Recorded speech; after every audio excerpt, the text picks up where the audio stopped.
लोगों को खुश करने की आदत। आप हर बार दूसरों की जरूरतों को अपनी जरूरतों से पहले रखते हैं। आप हाँ कह देते हैं, चाहे आपके पास समय ना हो, मन ना हो या आप थक गए हों।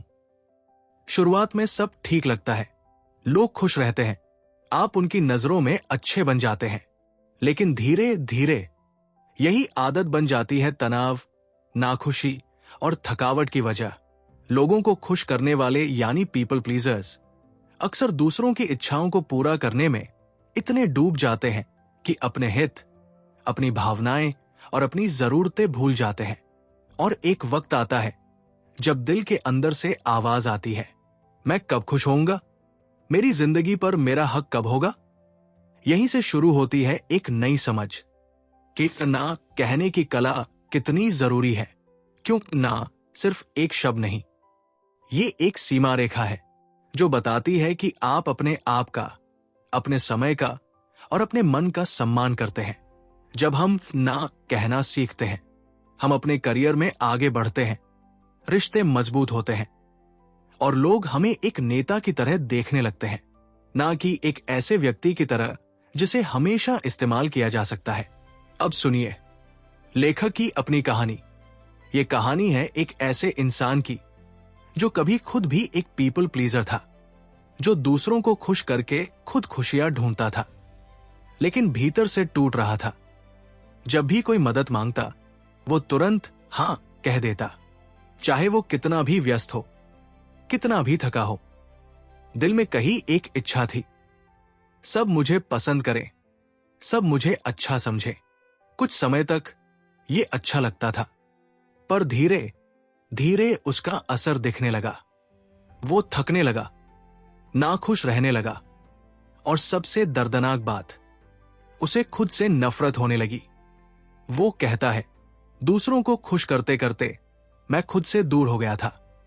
लेकिन फिर एक दिन उसने फैसला किया, बस अब और नहीं, अब हां सिर्फ वहीं जहां दिल चाहे और ना वहां जहां जिंदगी उसकी कीमत मांगे। हां से ना का यह सफर आसान नहीं था, लेकिन यही सफर उसे एक नया इंसान बनाता है। एक ऐसा इंसान जो आत्मसम्मान जानता है, सीमाएं समझता है और खुद को प्राथमिकता देता है। और यही है इस सफर की सबसे खूबसूरत सीख। जब हम खुद का सम्मान करना शुरू करते हैं, तो दुनिया भी हमें सम्मान देना सीख जाती है। अब आंखें बंद कीजिए और सुनिए जैसे कोई नैरेटर आपको समझा रहा है। कई बार हमारे पास मदद मांगने वाले लोग आते हैं, कुछ अपने काम के लिए, कुछ अपनी सुविधा के लिए, और हम बिना सोचे समझे हां कह देते हैं। लेकिन एक समय ऐसा आता है जब समझ में आता है कि हर किसी की मदद करना संभव नहीं और हर किसी को खुश करना जरूरी भी नहीं। लेखक बताते हैं कि दूसरों की मांगों को ठुकराने की कला सीखना एक आसान सफर नहीं, बल्कि कई कोशिशों और गलतियों से भरा हुआ एक कठिन रास्ता है। लेकिन इस सफर का सबसे खूबसूरत पहलू है सलीके से ना कहना सीख जाना, क्योंकि यही होता है असली आत्मसम्मान। अब आगे बढ़ते हैं और बात करते हैं खुद की जरूरतों की। जरा एयरप्लेन का उदाहरण याद कीजिए। सुरक्षा निर्देशों में सबसे पहले कहा जाता है, पहले अपना ऑक्सीजन मास्क लगाएं, फिर दूसरों की मदद करें। यही हमारी जिंदगी पर भी लागू होता है। अगर हम खुद थक जाए, खुद टूट जाए, खुद को नजरअंदाज कर दें, तो अंत में होता क्या है? बर्नआउट और मन में छुपा हुआ रोष। दूसरों की मदद करना बुरा नहीं, लेकिन खुद को भूल जाना हमेशा नुकसानदेह होता है। अब आइए बात करते हैं एक बेहद शक्तिशाली कौशल की, असर्टिवनेस, यानी आत्मविश्वास के साथ अपनी बात कहना। असर्टिवनेस कोई जन्म से मिलने वाली शक्ति नहीं, ये एक सीखी हुई कला है। ये हमें सिखाती है कि अपनी जरूरतें बोलो, वो भी बिना डर, बिना अपराध बोध और बिना किसी की स्वीकृति का इंतजार किए।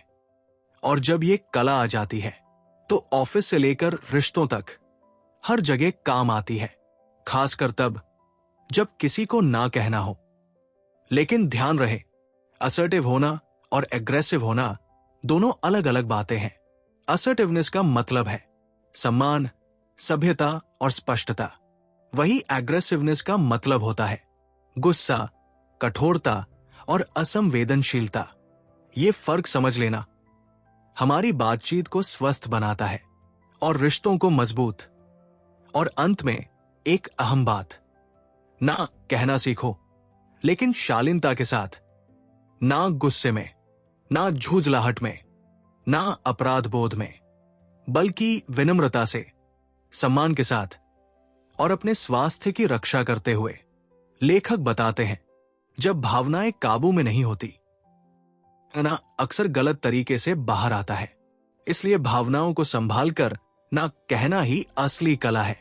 इस किताब का नाम है the art of saying no, और ये किताब हमारी जिंदगी के एक बेहद महत्वपूर्ण पहलू को छूती है, यानी ना कहने की कला। लेखक बताते हैं कि पूरी किताब 4 भागों में बांटी गई है। भाग पहला, यह हिस्सा हमें लेकर चलता है लोगों को खुश करने की आदत की दुनिया में, जहां हम सीखते हैं कि आखिर हम क्यों हमेशा हाँ कहते रहते हैं।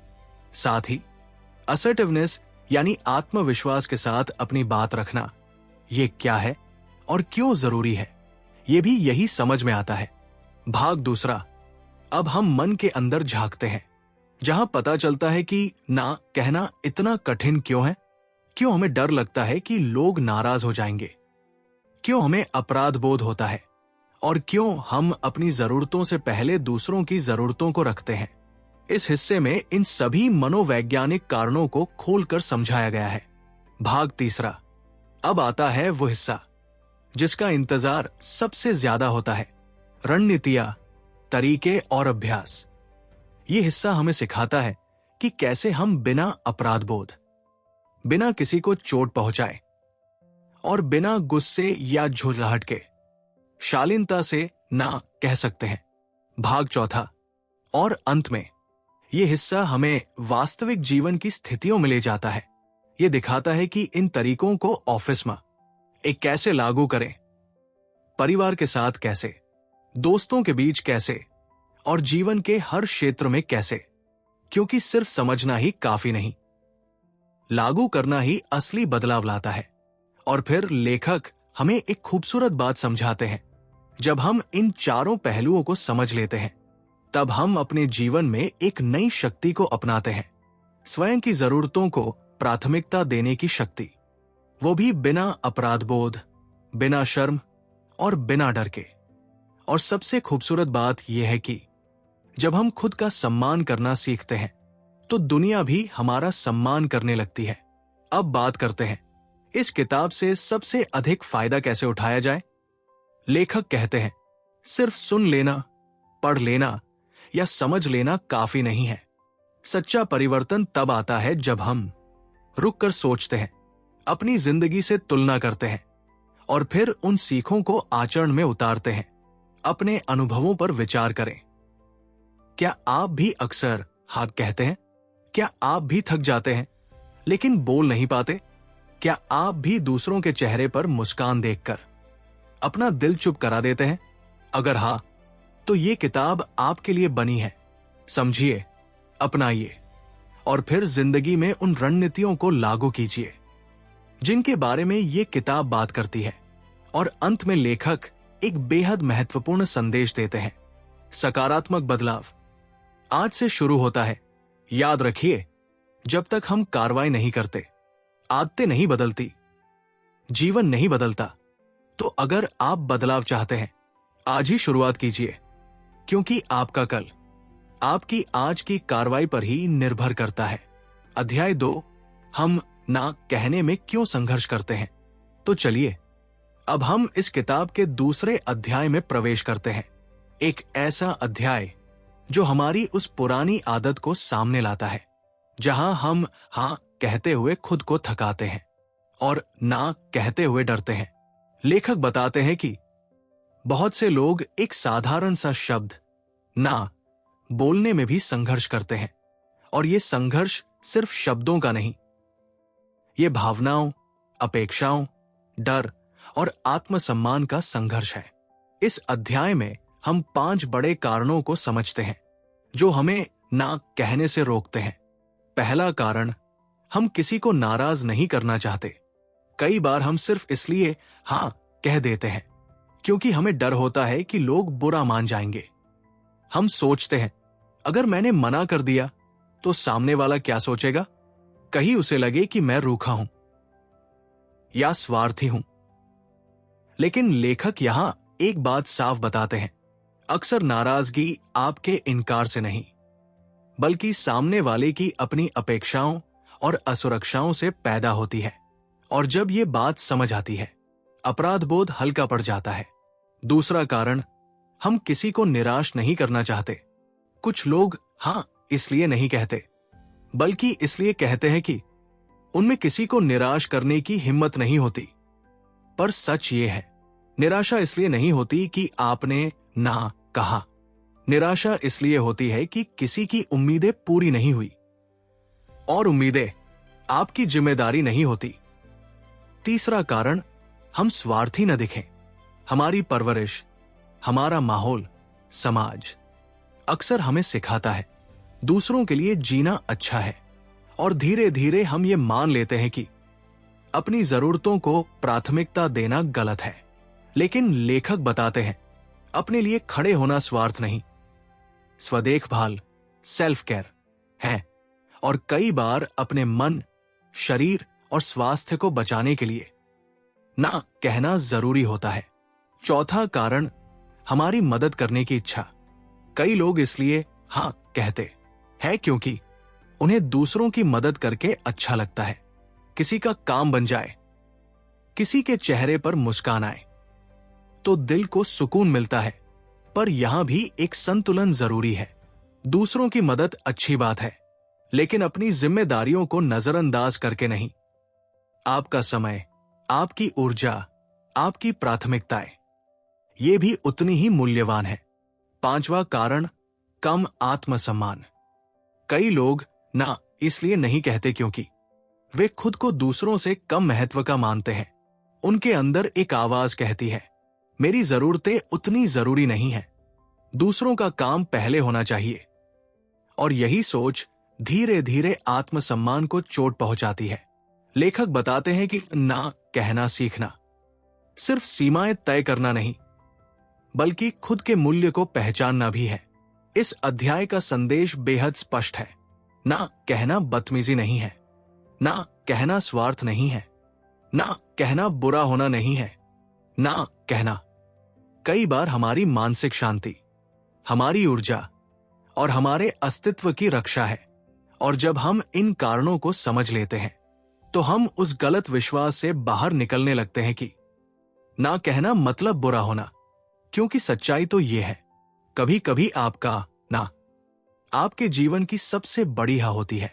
अब आगे बढ़ते हैं। कई बार हम ना इसलिए नहीं कह पाते क्योंकि हम चाहते हैं कि लोग हमें पसंद करें। हां, यह सच है, हम सभी इंसान हैं और हर इंसान में एक प्राकृतिक इच्छा होती है स्वीकार किया जाने की और दूसरों द्वारा पसंद किए जाने की। इस चाहत के कारण हम कई बार यस कह देते हैं, भले हमारे दिल के भीतर नो ही होता है। जब हम इस बात को पहचान लेते हैं कि हमारा हां कहने का कारण सिर्फ लोगों की नजर में अच्छा दिखना है, तो हम अपनी प्राथमिकताओं को फिर से व्यवस्थित कर सकते हैं और अपने मूल्यों के अनुसार जीना शुरू कर सकते हैं। एक और कारण है, हम चाहते हैं कि लोग हमें कीमती और उपयोगी समझें।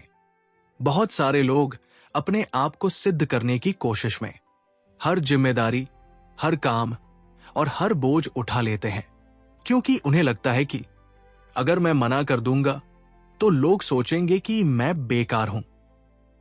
लेकिन ऐसा करना अक्सर हम पर भारी पड़ता है। जब हम अपनी क्षमता से ज्यादा काम उठाते हैं तो हम दूसरों की उम्मीदें पूरी करते करते खुद की जिंदगी में पीछे रह जाते हैं। जब हम ये समझ जाते हैं कि हमारी कीमत सिर्फ दूसरों की नजरों में नहीं, हमारे भीतर भी होती है, तब हम समझदारी से तय कर पाते हैं कि किस चीज के लिए यस कहना है और किसके लिए नो। अगला कारण और भी दिलचस्प है। हम डरते हैं मौके छूट जाने के, जिसे आजकल कहा जाता है FOMO, fear of missing out. कई लोग हर चीज में हाँ इसलिए बोल देते हैं क्योंकि दिल में डर होता है कि अगर मैंने मना कर दिया तो ये मौका हाथ से निकल गया तो, चाहे वो कोई काम हो, कोई योजना हो या कोई अवसर। ये डर हमें लगातार हाँ कहने की तरफ धकेलता है, लेकिन नतीजा क्या होता है? तनाव, थकान और असंतोष। इसलिए हमें सीखना पड़ता है कि कौन सा अवसर वास्तव में मूल्यवान है और कौन सा सिर्फ डर की वजह से हम पकड़ रहे हैं। अगला महत्वपूर्ण कारण, हम कई बार भावनात्मक दबाव में आ जाते हैं, जिसे कहा जाता है इमोशनल बुलिंग। कुछ लोग जाने अनजाने हमारी भावनाओं का फायदा उठाते हैं। वे गिल्ट, सिंपैथी या इमोशनल ड्रामा का उपयोग करते हैं ताकि हम हाँ बोल दें। अगर हम इस व्यवहार को पहचानना सीख लें तो हम अधिक आत्मविश्वास से अपनी सीमाएं तय कर सकते हैं और साफ तौर पर र ना कह सकते हैं। अगला कारण, हम इसे बहुत लोग संघर्ष से बचना पसंद करते हैं। हम चाहते हैं कि माहौल शांत रहे, कोई झगड़ा ना हो, कोई तनाव ना हो, और इसी कारण हम यस बोल देते हैं, भले हमारे अपने काम और भावनाएं दब जाएं। लेकिन समय के साथ यह व्यवहार हमारी प्राथमिकताओं को नुकसान पहुंचाने लगता है और अंत में बार बार हाँ कहना धीरे धीरे एक आदत बन जाता है। बचपन से लेकर बड़े होने तक हमने सीखा होता है कि दूसरों को खुश करना अच्छा है और बिना महसूस किए हम पीपल प्लीजर बन जाते हैं। इसलिए सबसे पहला कदम है इस पैटर्न को पहचानना। जब हम पहचान लेते हैं तभी हम सीखना शुरू करते हैं कि हाँ कब कहना है और ना कब कहना है। अब एक छोटा सा सेल्फ टेस्ट, क्या आप एक पीपल प्लीजर हैं? अगला सेक्शन आपको यह समझने में मदद करेगा कि कहीं आप भी अपने यस के बदले अपनी खुशी, अपना समय और अपनी ऊर्जा तो नहीं दे रहे। आगे क्या आने वाला है? अब जब हमने समझ लिया है कि ना कहना इतना मुश्किल क्यों होता है, आगे के भाग में हम सीखेंगे शालीनता, सम्मान और आत्मविश्वास के साथ कैसे ना कहा जाए। अध्याय 3, 10 ऐसी रणनीतियां जिनसे आप ना कह सकते हैं बिना बुरा महसूस किए। नमस्कार दोस्तों, आप सुन रहे हैं the art of saying no का तीसरा अध्याय।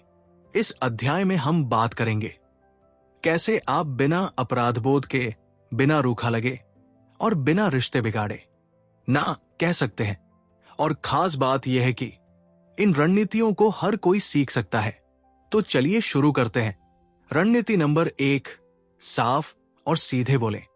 कई बार ना कहने से ज्यादा मुश्किल होता है उसे घुमा फिरा कर कहना, क्योंकि जब आप गोलमोल उत्तर देते हैं तो सामने वाले को उम्मीद बन जाती है और यही उम्मीद दबाव में बदल जाती है।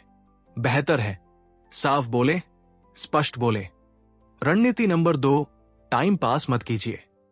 आपने कई बार सुना होगा, मैं सोचकर बताऊंगा, लेकिन अक्सर होता यह है कि आप सोचते नहीं, बस टालते रहते हैं और इससे बढ़ती है सामने वाले की उम्मीद और आपका तनाव। इसलिए जवाब देना है तो जल्दी दीजिए, साफ साफ दीजिए। रणनीति नंबर 3, सीधे ना मत बोलिए, शब्द बदल दीजिए। कभी कभी शब्द ही अंतर पैदा कर देते हैं।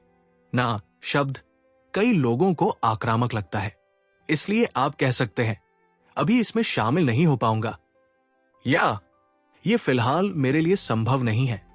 बात वही, लेकिन टोन सौम्य। रणनीति नंबर 4, बहाने मत बनाइए। बहाने भरोसा कम करते हैं, जबकि ईमानदारी सम्मान बढ़ाती है। अगर मन से मदद नहीं कर सकते तो साधारण और सच्चा उत्तर दें, यही आपको अधिक परिपक्व बनाता है। रणनीति नंबर 5, अपने निर्णय को ओन कीजिए। याद रखिए, आपके निर्णय का मालिक आप हैं।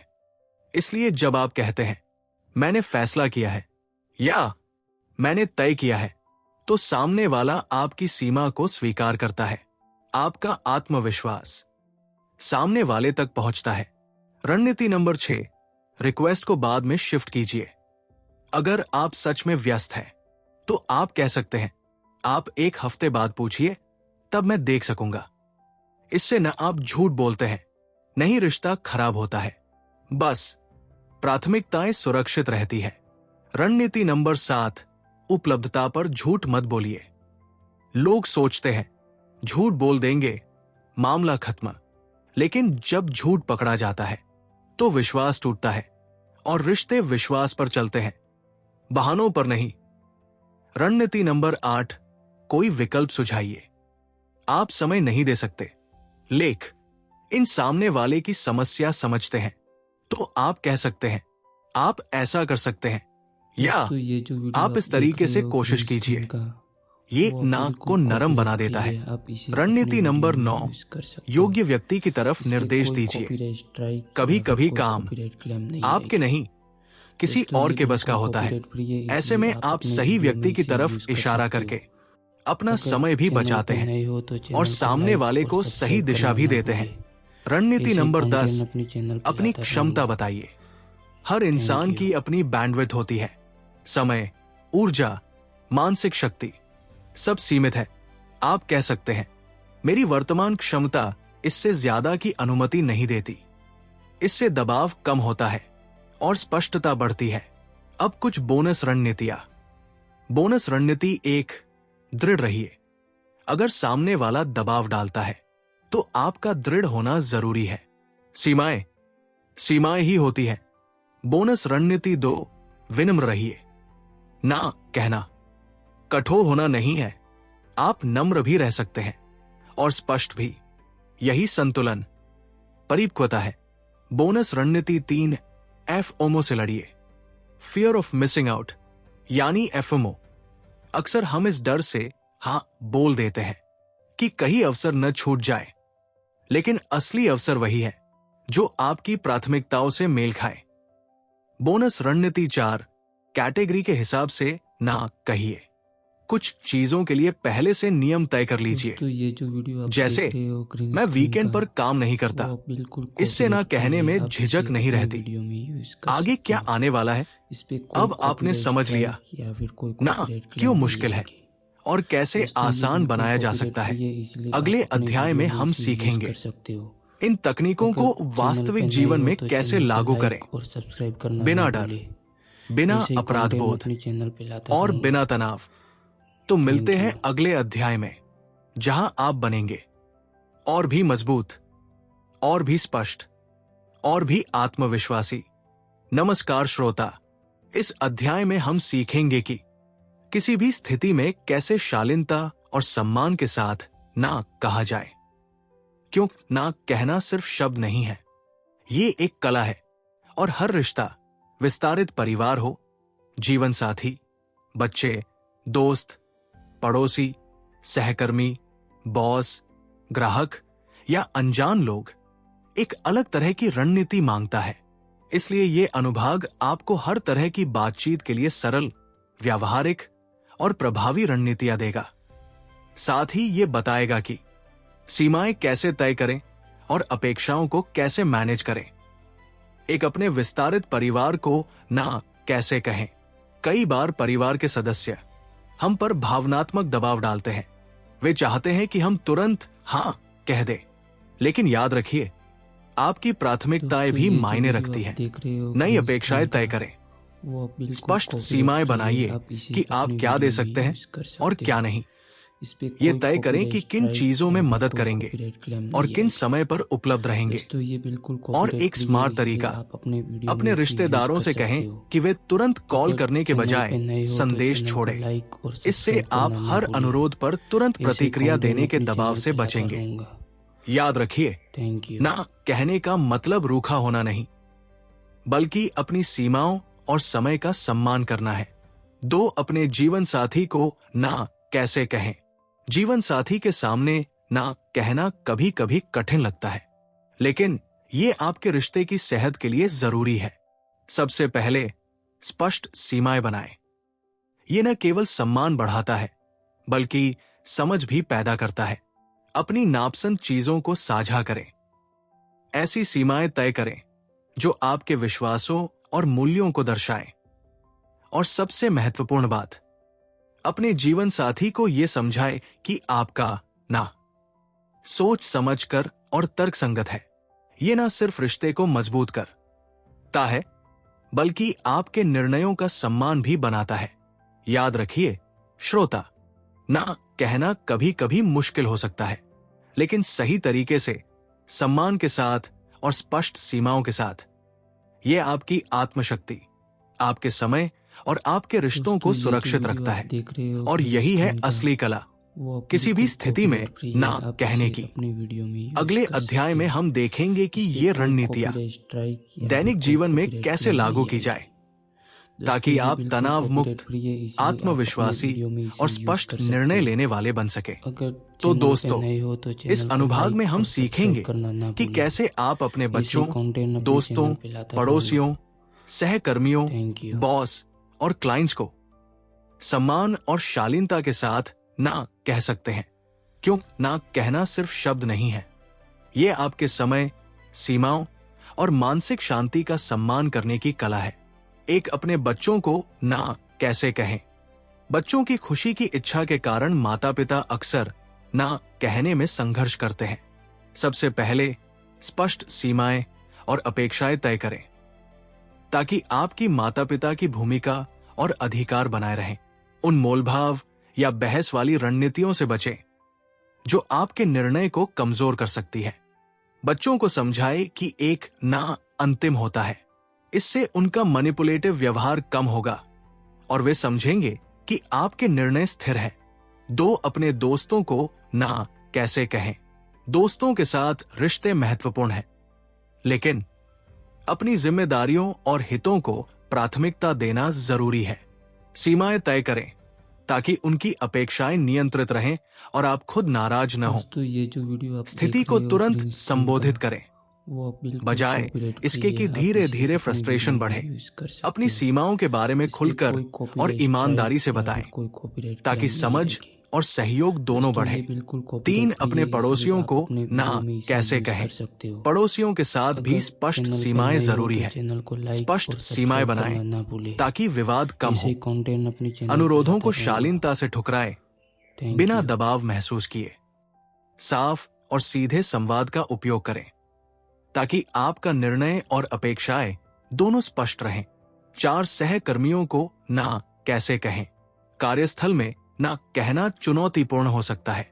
अपनी जिम्मेदारियों पर ध्यान दें और रणनीतिक ढंग से निर्णय लें। पिछले अध्यायों की रणनीतियों का उपयोग करके आत्मविश्वासी ढंग से अनुरोध ठुकराएं। अपने निर्णय को स्पष्ट रूप से संप्रेषित करें और सीमाओं को अपने अधिकार में रखें बिना बहाने बनाए। 5, अपने बॉस को ना कैसे कहें। बॉस के सामने ना कहना डरावना लग सकता है, लेकिन ये आवश्यक है। अपने वर्कलोड और उपलब्धता के बारे में स्पष्ट और पारदर्शी रहें। नए प्रोजेक्ट्स पर प्राथमिकताएं पूछें ताकि तनाव को प्रभावी ढंग से मैनेज किया जा सके। मांगों को पूरा करने के वैकल्पिक समाधान पेश करें ताकि आपका समय सुरक्षित रहे। 6, अपने क्लाइंट्स को ना कैसे कहें। क्लाइंट्स को ना कहना आपके प्रोफेशनलिज्म का प्रतिबिंब नहीं है। जब आप अनुरोध ठुकराएं, सटीक और जायज कारण बताएं। सीमाओं को मैनेज करते हुए संबंध बनाए रखने के लिए वैकल्पिक सुझाव पेश करें। एक, अनजान लोगों को ना कैसे कहें। जब कोई अनजान व्यक्ति आपसे अनुरोध करता है तो अक्सर हम दबाव महसूस करते हैं। सबसे पहले अपने मूल्यों पर विचार करें ताकि ये समझ सकें कि आपकी जिम्मेदारियां कहां तक है। जब अनजान व्यक्ति आपसे कुछ मांगता है तो शालीनता से अपनी असुविधा व्यक्त करें और अपने लिए ऐसे निजी नियम बनाएं जो अनुरोधों को लगातार और आसानी से ठुकराने में मदद करें। याद रखिए श्रोता, ना कहना अनजान लोगों के सामने भी सम्मान और विनम्रता के साथ पूरी तरह संभव है। 2, खुद को ना कैसे कहें। हम अक्सर अपनी इच्छाओं और आवेगों के सामने झुक जाते हैं, लेकिन खुद को ना कहना लंबे समय की संतुष्टि के लिए बेहद जरूरी है। उन प्रलोभनों का विरोध करें जो आपके लक्ष्यों से ध्यान भटकाते हैं। अपने निर्णयों की पुष्टि के लिए मैं नहीं करता बटा मैं नहीं करती जैसे वाक्यांशों का प्रयोग करें। ये समझें कि अपने आप को ना कहना आपकी दीर्घकालिक सफलता और आत्मनियंत्रण के लिए जरूरी है। 3 ना कहने की कला पर अंतिम विचार। बहुत अधिक हाँ कहना दोस्तों ये जो आपके वीडियो समय आप पर देख रहे हो नियंत्रण ग्रीन खोने का स्क्रीन कारण बन सकता है। वो आप बिल्कुल शुरुआत में copyright इन free है, रणनीतियों आप को इसे कम अपने जोखिम वीडियो वाली में use कर परिस्थितियों में सकते हैं। लागू करें इस पे कोई और copyright धीरे-धीरे strike उनका या फिर प्रयोग कोई बढ़ाएं। copyright claim नहीं आएगी। अभ्यास के साथ दोस्तों ये ना बिल्कुल कहना copyright आसान free हो है, जाएगा इसलिए आप अपने वीडियो और में इसे अन्य use लोग कर सकते हो। आपकी सीमाओं का अधिक अगर सम्मान चैनल करेंगे। पे नए हो तो चैनल यदि को लाइक आपने और इस ऑडियो सब्सक्राइब बुक का करना ना आनंद भूलिए। लिया, ऐसे अपनी कंटेंट प्रतिक्रिया अपने दें चैनल पे लाता और इसे रहूंगा। साझा करें थैंक ताकि यू। अन्य लोग भी इस ऑडियो बुक का लाभ उठा सकें। साथ ही ऑडियो बुक एम्पायर के YouTube चैनल को सब्सक्राइब करें ताकि भविष्य की ऑडियो बुक और उत्पादकता टिप्स की जानकारी मिलती रहे।